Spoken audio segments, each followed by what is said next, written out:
The sound of a hemostat hitting the tiled floor of an operating room isn't loud, but when you are the one who dropped it, it sounds like a gunshot. I am Dr. Isabella Vance.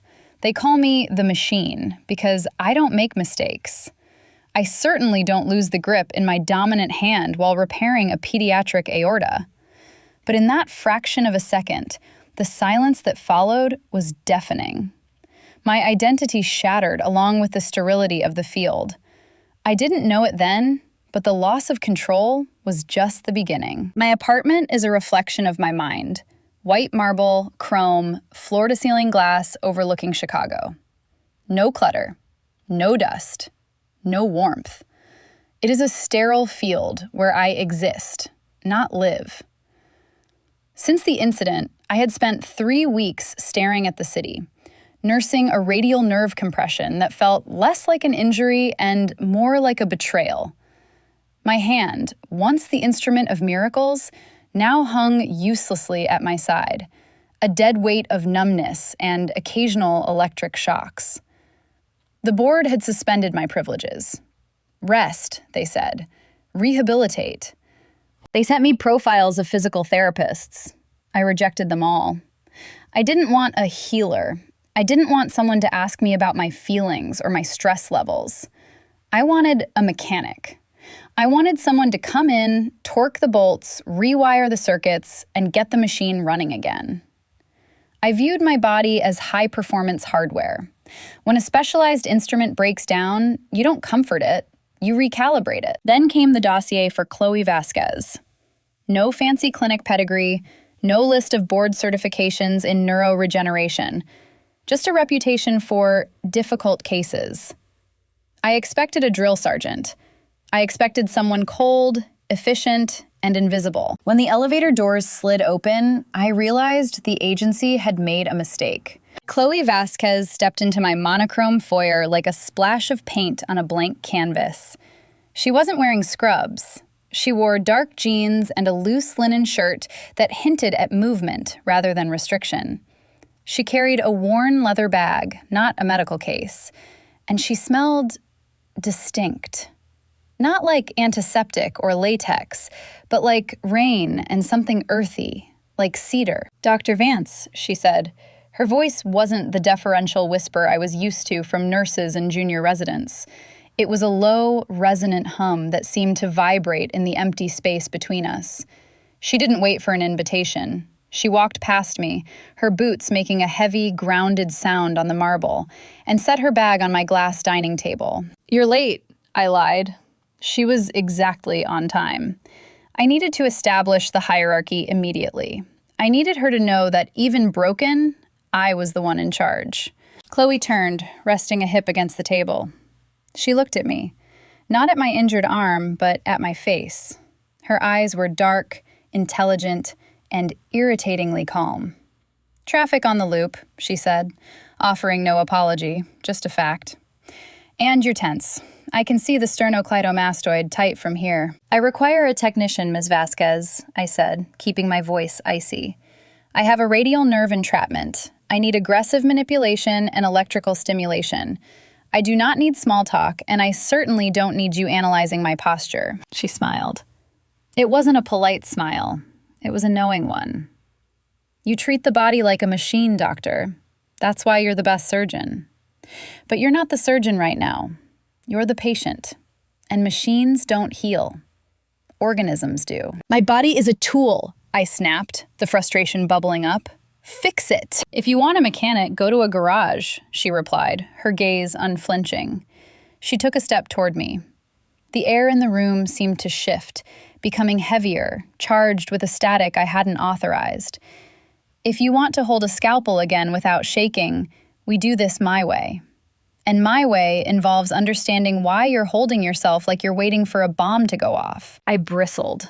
I am a board-certified cardiothoracic surgeon. I understand anatomy better than you ever will. "You understand dead anatomy," Chloe countered softly. "You understand anatomy under anesthesia. You don't understand living, breathing tension." She gestured to the empty chair. Sit down, Isabella. The use of my first name was a flagrant violation of protocol. In the hospital, I was Dr. Vance. Even in my own head, I was Dr. Vance. But looking at her, standing there with that maddeningly grounded stance, I realized she didn't care about my title. She wasn't impressed by the view, the furniture, or the reputation. I should have fired her. I should have pointed to the door and told her to leave. But my hand throbbed, a dull, hollow ache that radiated up to my elbow. And for the first time in 20 years, I was afraid. I sat.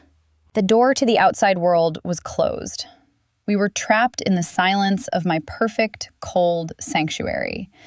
And as she rolled up her sleeves, revealing strong, capable forearms, I had the sinking realization that my walls were about to be tested. The room was hermetically sealed against the chaos of Chicago, vibrating only with the low, expensive frequency of the HVAC system. But today, the silence felt predatory.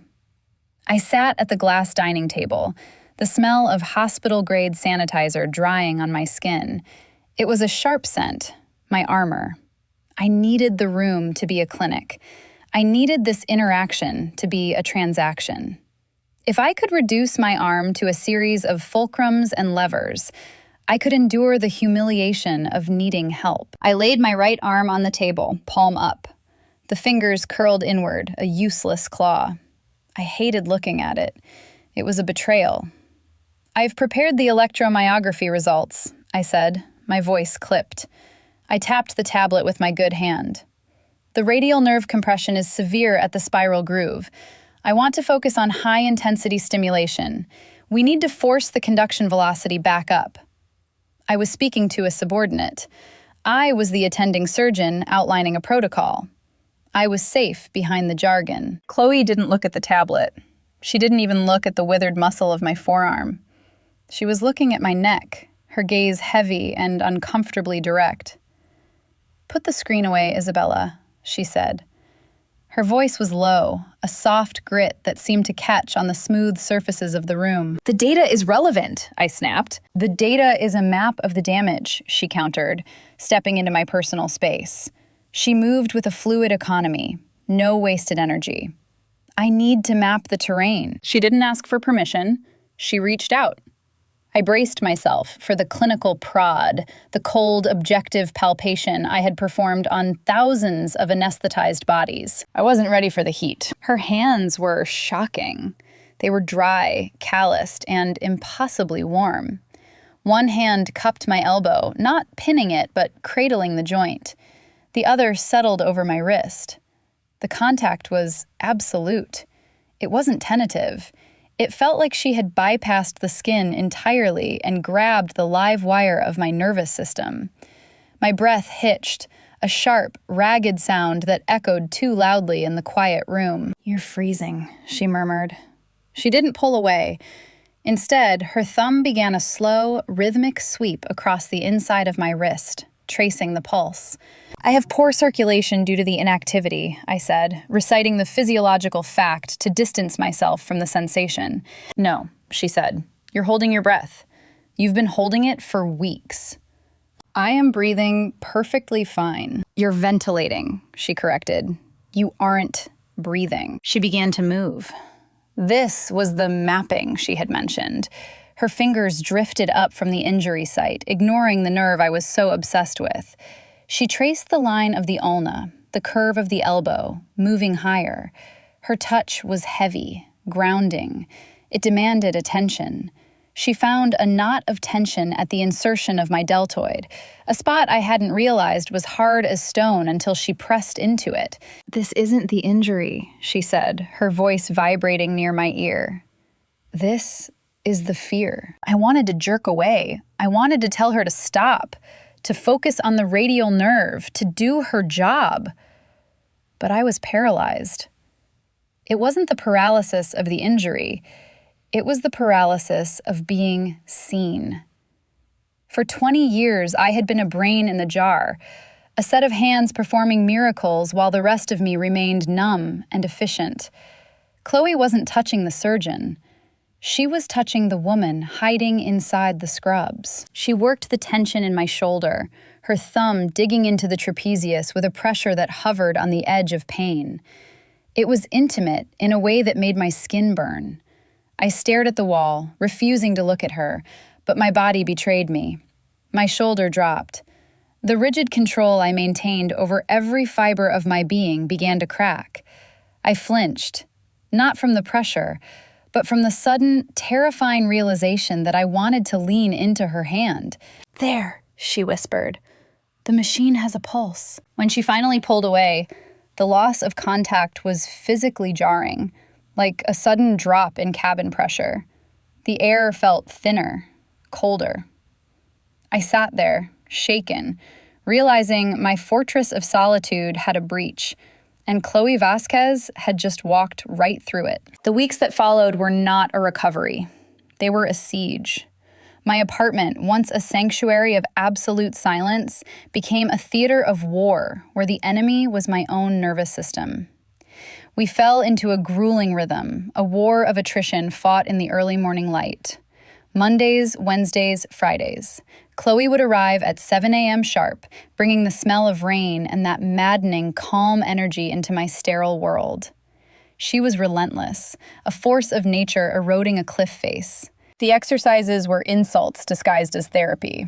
Me, a woman who had performed triple bypasses with the grace of a concert pianist, who could suture a vessel the width of a hair, was now reduced to picking up marbles. "Again," Chloe would say.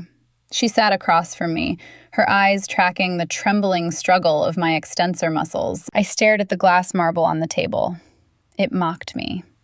My brain sent the command, lift, but the signal died somewhere in the radial tunnel, lost in the static of the injury. My finger twitched, pathetic and weak. I pushed harder, willing the machine to obey, but the machinery was broken. "I can't," I gritted out, the words tasting like acid. "The pathway is blocked. The conduction isn't there." "The pathway is there," Chloe corrected, her voice steady, devoid of the frustration that was eating me alive. "You're just shouting at it instead of listening to it. You're trying to command the muscle like it's an employee you can fire for incompetence. Ask it." "I don't ask," I snapped, dropping my hand to the table with a dull thud. "I dictate." And look where that's got you. The silence that followed wasn't the cold vacuum of our first meeting. It had thickened. It was humid now, heavy with the friction of our wills grinding against each other. I hated her in those moments. I hated her for witnessing my failure. I hated that she saw the tremor in my jaw when I failed to stack a wooden block. But mostly, I hated that she was right. She forced me to inhabit the failure. "Stay with the sensation," she would command when I tried to dissociate, to float up to the ceiling and watch the broken woman from above. "Isabella, look at your hand. Feel the resistance. You have to be in your body to heal it. You can't fix this from the control tower." "It hurts," I admitted once, a whisper that escaped before I could catch it. "Good," she said, and then she reached out. She didn't offer pity. She offered presence. Her hands would settle on my forearm, her thumb digging into the brachioradialis, finding the trigger point that made my vision blur. Pain is information. It's the body talking. Listen to it. The intimacy of the work was eroding me. It wasn't just the exercises. It was the proximity. Physical therapy is a contact sport, but with Chloe, it felt like a slow-motion collision. One Tuesday, after a particularly brutal session where my hand had refused to cooperate, I tried to dress myself. I had dismissed her, needing to reclaim some shred of dignity before she left.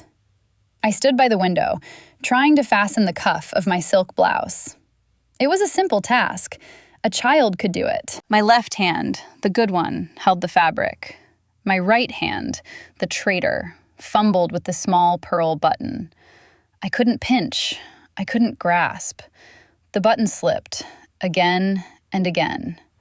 My breath started coming in short, angry gasps. I felt the tears pricking, hot, humiliating tears of pure impotence. "Let me," I hadn't heard her approach. Chloe was suddenly there, standing just behind my shoulder. I froze, my back rigid. I wanted to scream at her to get out, to leave me alone with my shame, but I didn't. I couldn't. I was exhausted. She stepped around me, entering my personal space with that terrifying confidence. She didn't ask again. Her hands replaced mine. They were rougher than my silk shirt, the palms calloused from work, but her touch was impossibly light. She fastened the button in one fluid movement, then the next. She didn't step back immediately. She lingered, her knuckles brushing the pulse point at my wrist as she smoothed the cuff. I looked down. I was trapped between the window and her body. I could smell her, that clean, woodsy scent of cedar soap and skin. It wasn't a perfume. It was just her. I saw the fine lines at the corners of her eyes, the strength in her neck, the way her chest rose and fell in a slow, deep rhythm that my own lungs wanted to mimic. "You don't have to do everything alone, Isabella," she said softly. Her eyes were dark, pulling me in. "I prefer it," I lied. My voice was thin, unconvincing even to my own ears. "I know," she murmured. Her hand drifted up, just for a second, resting on my forearm. The heat of her palms seeped through the silk, branding me. That's the hardest habit to break, harder than the nerve damage. She stepped back, and the space between us rushed in with cold air. "Same time Friday," she said, and then she was gone. I sank into one of my pristine white chairs, staring at the door.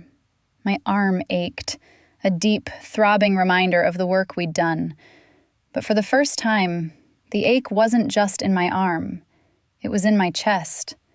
The exhaustion of maintaining the facade, the invincible Dr. Vance, the machine, the god of the OR, was becoming heavier than the paralysis itself. I was fighting a war on two fronts, against my injury and against the woman who was systematically dismantling my defenses, one button at a time. The storm hit Chicago with the subtlety of a cardiac arrest. It was a late-night session, scheduled only because the specialized hydrotherapy equipment I required was housed in Chloe's clinic, a renovated brick building in the West Loop that felt miles away from my glass tower in the sky. The rain wasn't just falling. It was assaulting the windows, sheets of water hammering against the panes in a rhythmic, drowning cadence. Inside, the clinic was dark, save for the amber pool of light from a single lamp in the therapy room. The rest of the building was empty, the staff long gone, leaving us suspended in a pocket of silence, surrounded by the roar of the weather. I was lying supine on the treatment table, my arm extended, resting heavily on a bolster. The aggressive exercises were done. Now came the passive work, the part I dreaded most because it required absolute surrender. I had to give her the weight of my limb. I had to trust her not to drop me. Chloe stood at the head of the table. She was working deep into the scalene muscles of my neck, her fingers finding the hidden reservoirs of stress that I had spent a lifetime denying. The room was cold, drafty old brick and high ceilings, but she was a furnace. I could feel the heat radiating from her core as she leaned over me, her breathing steady and slow, a counter rhythm to the chaotic drumming of the rain outside. "You're fighting me," she murmured, her voice low, blending with the storm. Her thumbs pressed into the base of my skull, dragging slowly down the line of the neck. "I am relaxing," I lied, staring fixedly at the tin ceiling tiles. "You're tolerating," she corrected. "There's a difference. You're waiting for me to finish so you can have your body back. You treat my hands like an invasion." "They are an intervention," I said, my voice tight. "Necessary, but intrusive." "Is that how you see everyone?" she asked. It wasn't a medical question. She shifted her stance, her hip brushing against the edge of the table, jarringly close to my shoulder. "As intruders? Is the fortress really that impenetrable, Dr. Vance?" "I am a surgeon," I said, the words automatic, a shield. "Focus is required. Isolation guarantees focus." "Isolation guarantees atrophy," she countered softly. Her hands moved from my neck to my shoulder, cupping the joint, her fingers slipping under the scapula to release the bind. It was an intimate, invasive maneuver. To anyone else, it would have looked clinical. To me, it felt like she was reaching inside my chest cavity without a retractor. You sit up there in your penthouse, looking down on the city. It must be quiet. But tell me, Isabella, is it peaceful? Or is it just empty? I wanted to snap at her. I wanted to tell her that my solitude was a trophy, the price of excellence. But the words died in my throat because her thumb pressed a trigger point near my collarbone, and a jolt of sensation, not pain, but a sharp electric awareness shot through me. I gasped, my back arching off the table involuntarily. Chloe didn't pull away. She didn't apologize. She held the pressure, grounding me. "Breathe," she commanded. I exhaled, a shaky, ragged sound. The rain lashed the glass harder, a sudden crescendo. "You're so tight," she whispered. It wasn't a criticism anymore. It sounded like a lament. "You hold the weight of the world in these muscles."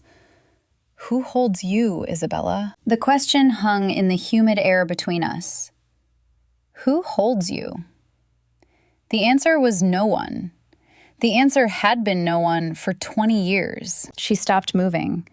Her hand rested on the side of my neck, her palm hot against my skin, her fingers splayed over my pulse point. She wasn't massaging anymore. She was just touching. The clinical context evaporated. There was no patient, no therapist, just two women in a dark room while a storm raged outside. I turned my head. I didn't mean to. It was a reflex, a magnetic pull I couldn't override. My movement brought my face inches from her hand. I could smell the rain on her clothes, the cedar soap, the scent of warm skin. I looked up, and she was looking down, her eyes black and dilated in the dim light. She didn't move her hand. Her thumb brushed the line of my jaw, a feather-light contact that felt heavier than a sledgehammer. I could feel my own pulse hammering against her fingertips, fast, erratic, betraying me completely. The air in the room grew thick, suffocatingly charged.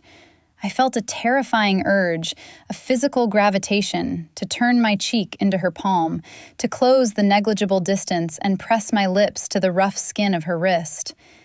It was a hunger so sharp it terrified me more than the paralysis ever had. "Isabella," she breathed. It was a question and an invitation. The sound of my name in the darkness broke the spell. Panic, cold and familiar, flooded my chest. This wasn't rehabilitation. This was a demolition. I sat up abruptly, swinging my legs off the table, nearly knocking into her. My arm throbbed, confused by the sudden movement. "That's enough," I said, my voice trembling. I grabbed my coat from the chair, fumbling with the sleeve, desperate to cover myself, to put layers back between us. The storm is worsening. I need to drive back before the roads flood. I didn't wait for her response. I didn't look at her. I fled the room, the echo of my boots on the hallway floor sounding like a retreat, leaving her alone in the dark with the rain and the truth I wasn't brave enough to face. I spent the next 3 days avoiding my own reflection. I canceled our Friday session, citing a board meeting that didn't exist. I needed to rebuild the walls that the storm and Chloe's hands had so effortlessly eroded. I told myself that my reaction in the clinic, that terrified, starving urge to lean into her touch, was a symptom of stress, a physiological anomaly caused by exhaustion and barometric pressure. It was a lie, of course, but I was a surgeon. I was an expert at cutting away the parts of myself that threatened survival. On Sunday, the walls of my penthouse felt less like a sanctuary and more like a mausoleum. I needed noise. I needed the chaotic indifference of the city. I ended up in a bookstore in Andersonville, a neighborhood far enough from my usual circles that I felt invisible. I wandered the aisles of medical history, seeking comfort in the familiar diagrams of the heart, the predictable logic of valves and chambers. "You're looking at the wrong section." The voice didn't startle me this time. It washed over me like a familiar tide. I turned. Chloe was sitting in a plush velvet armchair tucked into the corner of the philosophy section, a book resting open on her lap. The contrast between us was almost violent. I was armored in a structured trench coat, a silk scarf knotted precisely at my throat, my posture rigid. Chloe looked soft. She was wearing an oversized knit sweater the color of oatmeal that slipped off one shoulder, and her hair was loose, a dark cascade that framed her face in a way I wasn't used to seeing. She didn't look like a clinician. She looked like a woman who spent her Sundays drinking tea and reading poetry. It was disarming. It was dangerous. "I wasn't aware you frequented this neighborhood," I said, my voice stiff. "I live 3 blocks away," she replied, closing her book. She stood up. "And you look like you need caffeine. Real caffeine, not that sterile espresso you have in your kitchen." I should have declined. I should have nodded politely and walked out the door, preserving the fragile distance I had tried to reinstate. But the smell of roasted beans was heavy in the air, and the look in her eyes wasn't challenging. It was welcoming. "1 coffee," I conceded. We sat at a small, scratched wooden table near the window. The neutrality of the ground shifted the tectonic plates of our dynamic. Here, without the therapy table between us, without the white coat or the patient chart, the hierarchy dissolved. We were just 2 women watching the street traffic. "You ran away," she said. She didn't say it with accusation, but with that maddening curiosity of hers. She wrapped her hands around a ceramic mug, her fingers long and unadorned. I found myself staring at them, remembering the heat of her palm against my neck. "I had to leave," I corrected, looking down at my black coffee. The session was becoming counterproductive. Was it? Chloe leaned forward, resting her elbows on the table. Or was it becoming real? "I am not paying you for reality, Miss Vasquez. I am paying you for rehabilitation." "You can't separate them, Isabella." She said my name easily now, claiming it. "You treat your body like a rental car you're trying to return without losing the deposit. You think if you just ignore the mileage, the scratches, the history, it doesn't count. But the body keeps the score. Every time you held your breath to steady a scalpel, every time you ignored hunger to finish a shift, every time you pushed down fear to be the god of the OR, it's all stored right here." She tapped her own shoulder, then pointed to my injured arm. "That nerve didn't just get compressed by bone. It got compressed by 20 years of you refusing to be human." "I am a surgeon," I whispered, the confession torn from me before I could stop it. If I am not that, I am nothing. I don't know who lives in that penthouse if she isn't Dr. Vance. I'm afraid that if this hand doesn't heal, I cease to exist. The admission hung in the air, raw and terrifying. I had never said it aloud. I hadn't even let myself think it fully. Chloe didn't offer platitudes. She didn't tell me it would be okay. She reached across the small table and covered my hand, my bad hand, with hers. It wasn't a therapy grip. It wasn't a manipulation. It was just a hold. Her skin was warm, her palm rough against my knuckles. "You exist," she said, her voice fierce and low. "You're right here. You're drinking coffee. You're scared. You're breathing. And you are so much more than a machine that cuts." I looked at our hands, interlaced on the scratched wood. The professional boundary wasn't just blurred, it was gone. I didn't pull away. For the first time in my life, I didn't want to be the one in control. I just wanted to be held. Hubris is a dangerous anesthetic. After that Sunday in Andersonville, after feeling the warmth of Chloe's hand over mine in the coffee shop, I made a critical error in judgment. I mistook emotional relief for physiological repair. I convinced myself that the connection we'd forged was the missing variable in the equation, that because I felt seen, I was suddenly healed. It was arrogant. It was desperate. It was the logic of a surgeon who believes she can outsmart pathology through sheer force of will. It led me, 3 nights later, to the surgical practice kit I kept hidden in the back of my study like a shameful secret. It was 2 a.m. The city outside was asleep, a dark grid of silence. But inside the penthouse, the machine was trying to reboot. I set up the sterile field on my mahogany desk under the harsh, unforgiving glare of a halogen lamp, a synthetic skin pad, a needle driver, a packet of 6-0 Proline suture. The tools felt heavy in my hand, foreign, like artifacts from a past life I was trying to claw my way back into. I ignored Chloe's voice in my head, pacing, Isabella, pacing, and picked up the driver. My grip was shaky. I stared at my hand, willing the tremors to cease. Lock the wrist, drop the shoulder, breathe. I made the first pass. The curved needle pierced the silicone with a satisfying pop. It was sloppy, the angle slightly off, but it was functional. I exhaled, a ragged sound in the quiet room. I could do this. I just needed to push through the resistance, to dominate the weakness. I went for the second stitch. That's when the rebellion started. It wasn't a subtle ache. It was a mutiny.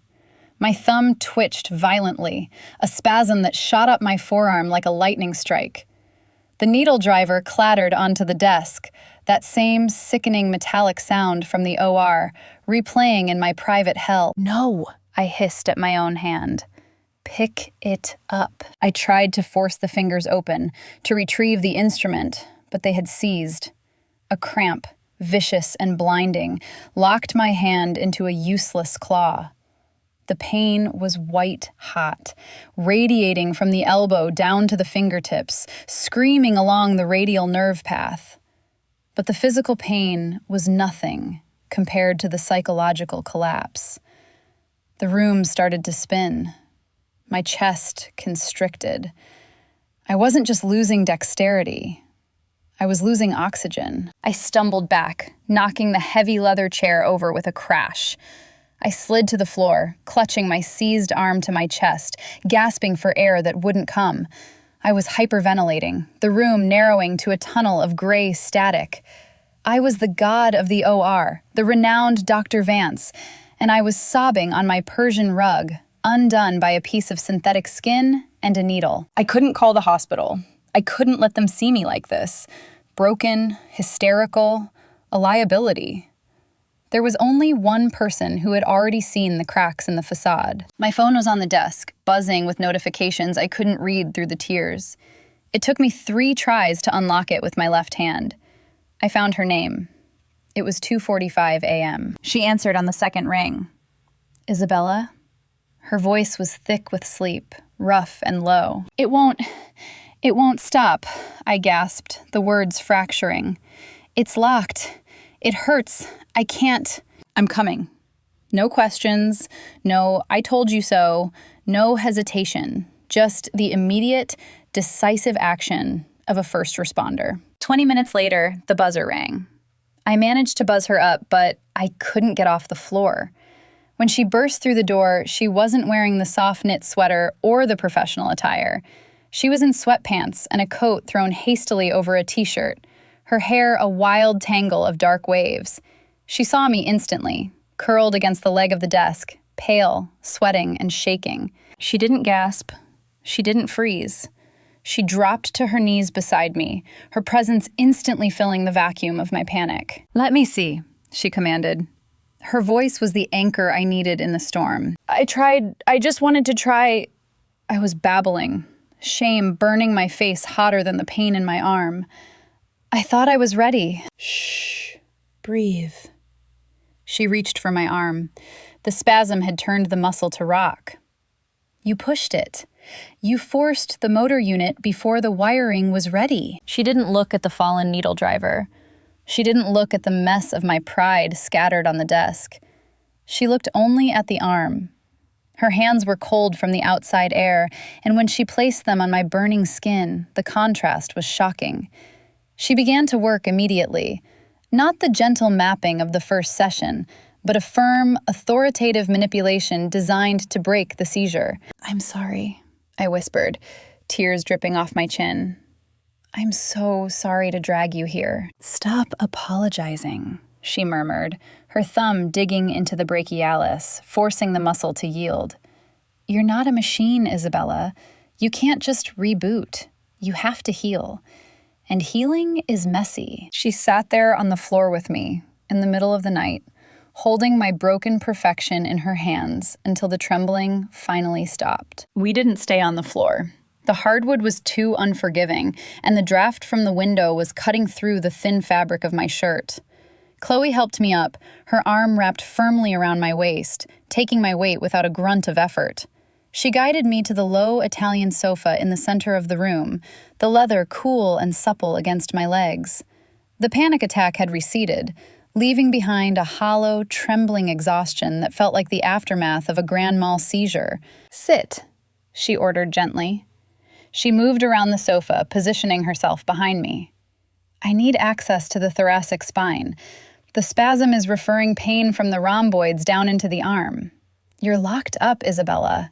Everywhere." I didn't argue. The fight had gone out of me. I leaned forward, resting my forehead on my good hand, and let her work. The lights were off, leaving us bathed in the ambient amber glow of the Chicago skyline, filtering through the rain-streaked glass. It was a raw, stripped-down atmosphere, devoid of the clinical brightness that usually defined my life. There were no charts here, no white coats, no titles, just the dark, the quiet, and the woman whose hands were currently the only thing tethering me to the earth. Chloe's hands settled on my shoulders. They were warm, heavy, and incredibly sure. She didn't start with the injury. She started at the base of my neck, her thumbs digging into the trapezius with a slow, deliberate pressure that made my breath hitch. "Breathe into it," she whispered, her voice vibrating in the small space between us. "Don't pull away. Meet the pressure." She began to map the terrain of my back. This wasn't the clinical assessment of our first session. This was an excavation. She traced the line of my spine, finding every knot, every hardened bundle of muscle fiber where I had stored my stress. She worked her way down the scapula, her fingers slipping under the bone to release the tension that had been calcifying there for years. "Here," she murmured, pressing into a particularly painful spot near my spine. "And here, you feel that? That's not the nerve injury. That's protection. That's you trying to hold the world up so it doesn't crush you." I squeezed my eyes shut, a tear leaking out to wet my knuckles. She was right. She was reading my body like a Braille manuscript, deciphering the history I had never spoken aloud. Every knot was a surgery where a patient didn't make it. Every tightness was a moment I had forced myself to be stone when I wanted to scream. The radial nerve compression was just the catalyst. The true pathology was the isolation. I thought... My voice cracked, rough and small in the darkness. I thought if I was strong enough, it wouldn't matter. "Strength isn't about being rigid, Isabella," Chloe said, her hands moving down my arm now, chasing the remnants of the spasm out of the triceps. "Trees that don't bend break in the storm. You've been trying to be a statue, but you're flesh and blood." As she worked the tension out of my arm, the blinding pain began to subside, replaced by a heavy, languid warmth. But as the physical agony faded, something else rushed in to fill the void. The atmosphere in the room shifted. The clinical barrier, already thin, evaporated completely. I became hyper-aware of her proximity. I could feel the heat of her thighs against the back of the sofa. I could hear the rhythm of her breathing, slow and steady. Her touch, which had been a lifeline, was becoming something else, a source of gravity. The friction of her skin against mine sent a different kind of shockwave through my nervous system, one that had nothing to do with injury and everything to do with a deep, starvation-level hunger for contact. Chloe's hand lingered on my upper arm, her thumb brushing the sensitive skin of the inner bicep. The movement slowed. The massage stopped, but she didn't pull away. We sat there in the suspended silence, the air thick with unsaid words and a terrifying magnetic pull. I realized with a jolt that I didn't want her to leave. I was terrified of the pain returning, yes, but I was more terrified of the cold returning. I was terrified of what I would do if she stopped. The morning after the storm, the penthouse felt different. The stark architectural silence I had cultivated for years was gone, replaced by a lingering resonance, like the hum of a violin string after the bow has been lifted. Chloe had left before dawn, leaving only a neatly folded blanket on the sofa and a changed atmosphere in her wake. I sat with my coffee, looking at my hand, the hand that had failed me, the hand that had seized, and realized the anger was gone. The machine wasn't broken anymore. It was just rebooting, running a new operating system I hadn't authorized but desperately needed. The dynamic of our sessions shifted permanently after that night. The war of attrition was over. We weren't fighting for territory anymore. We were mapping the peace treaty. For the next 3 weeks, the rehabilitation moved with a fluidity that unnerved me. My radial nerve, once a dead wire, began to sing with conductivity. The exercises that had reduced me to tears, stacking coins, squeezing putty, tracing complex patterns, became effortless. My dexterity returned with a vengeance, the muscle memory of 20 years of surgery flooding back. I should have been ecstatic. I should have been planning my return to the OR board, drafting my reinstatement letters.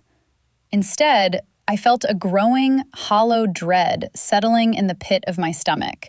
Every successful session, every degree of range of motion regained was a countdown.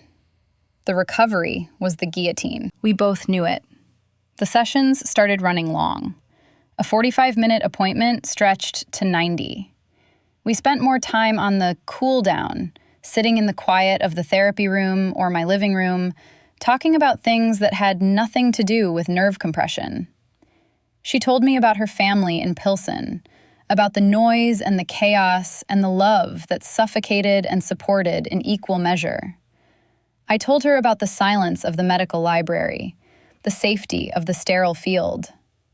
We were stalling.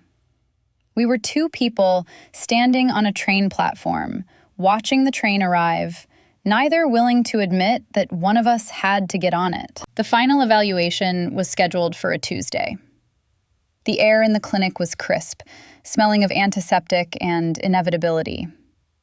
Chloe was strictly professional as she set up the electromyography machine, but her hands lingered a fraction of a second too long when she placed the electrodes on my skin. "Relax the arm," she said, her voice tight. "I am relaxed," I replied, though my heart was hammering against my ribs like a trapped bird. The machine hummed. The needles did their work. We watched the monitor in silence as the lines spiked and flowed, perfect rhythmic waves of electrical activity. The conduction velocity was within the 99th percentile. The amplitude was robust. It was a textbook recovery. It was flawless. It was a disaster. Chloe peeled the electrodes off my skin, her movements slow. She didn't look at me.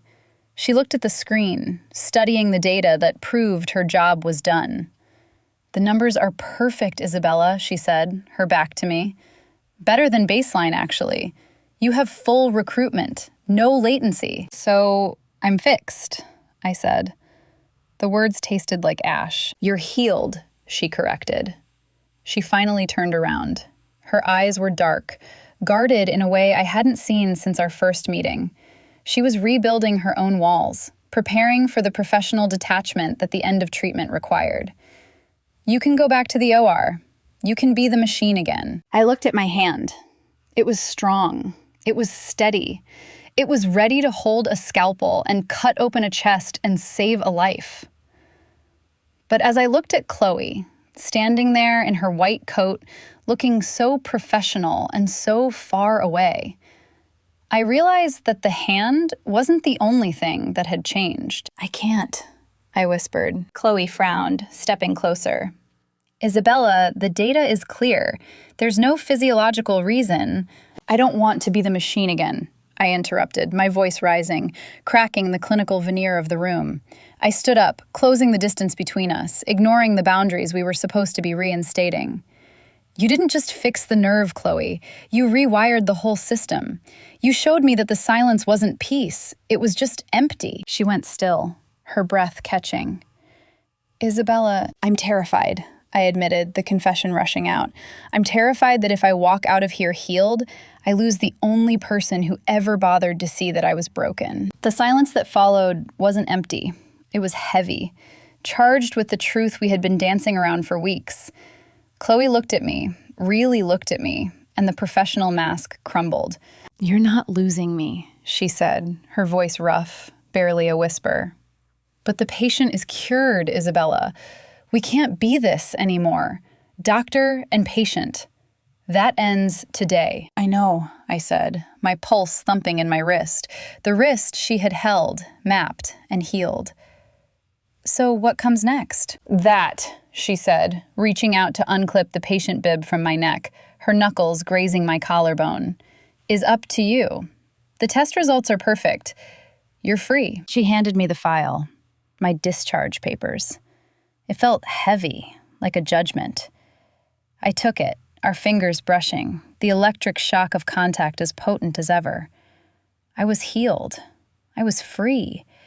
And I knew, with absolute, terrifying certainty, that I was about to make the most unprofessional decision of my entire career. Returning to the operating theater felt like walking onto a stage I had built, only to realize the play had changed entirely. The scrub sink was the same stainless steel trough. The smell of betadine was the same sharp chemical bite that usually signaled the start of my solitude.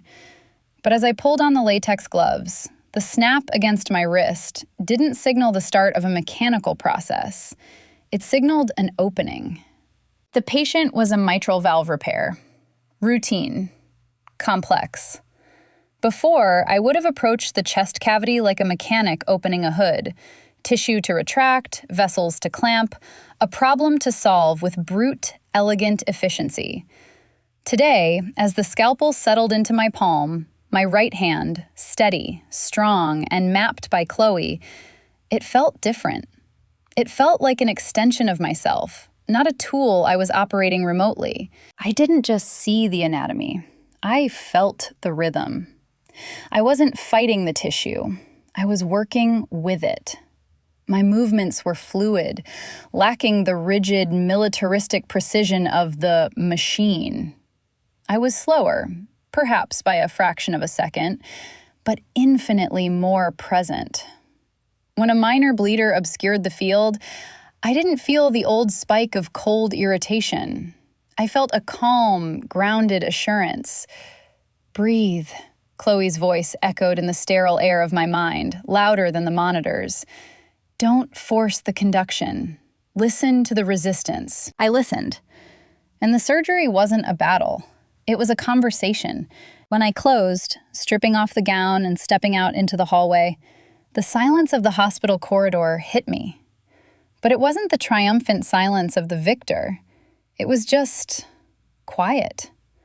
I looked at my phone.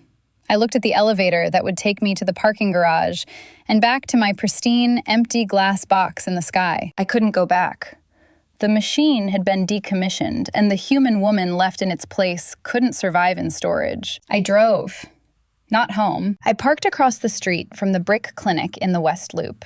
It was raining again, a soft, hesitant drizzle that blurred the streetlights into halos of amber and gray. I waited, listening to the rhythmic drumming on the roof. I watched the staff leave in ones and twos, huddled against the chill. I gripped the steering wheel, my healed hand flexing against the leather, feeling the ghost of her touch on my skin. And then, finally, she emerged. Chloe. She looked tired, her shoulders slumped slightly under the weight of the day, that heavy bag slung over her shoulder. She looked real. I got out of the car. She stopped when she saw me. She didn't smile immediately. She stood there on the sidewalk, the distance between us filled with the professional boundary we had formally reestablished only hours ago. "You're loitering, doctor," she called out, her voice carrying over the wet pavement. But there was a tremor in it, a crack in her own armor. I walked toward her. I didn't stop until I was close enough to see the flecks of gold in her dark eyes, close enough to smell the cedar and rain that clung to her. The surgery was perfect, I said. My hands were steady. I knew they would be, she said softly, clutching her bag strap. You're a world-class surgeon. I was a mechanic, I corrected, stepping into her space. Today, I was a healer. Because of you. The air was thick, charged with the static that had been building for weeks, heavy with the rain and the heat radiating between us. Isabella, she started, a warning and a welcome wrapped in one. I'm not your therapist anymore. I can't fix you. I don't need fixing, I said. I need to be held. I reached out. My right hand, the hand that had failed, the hand she had saved, found hers. I didn't check for a pulse. I didn't analyze the grip strength. I just held on. Her fingers interlaced with mine, warm and rough and undeniably real. The shock of it grounded me, anchoring me to the wet pavement, to the city, to her. The electric current that passed between us wasn't therapy. It was life. I don't want to go back to the tower, I whispered, the admission terrifying and liberating. Chloe squeezed my hand, a pressure that went straight to the bone.